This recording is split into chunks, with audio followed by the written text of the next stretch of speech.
Hello everybody, welcome back to HardReset.Info channel. In today's video, I'll show you how to start a Wi-Fi protected setup on your Hyundai TV.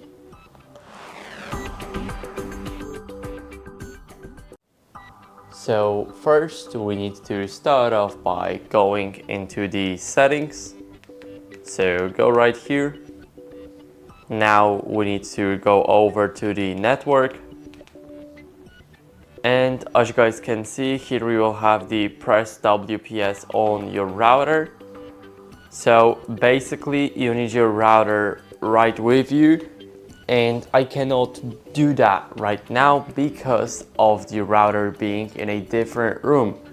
So basically a Wi-Fi protected setup is a feature designed to make the process of connecting devices to a secure Wi-Fi network simple. So instead of manually entering the password, then simply it will allow devices to connect by the button. So by pressing the physical button on the router or entering the pin provided by the router. So that's basically it. This is where you guys can do that. I hope this video helped you, and if it did, then leave a like, sub and a comment, and I'll see you in the next one.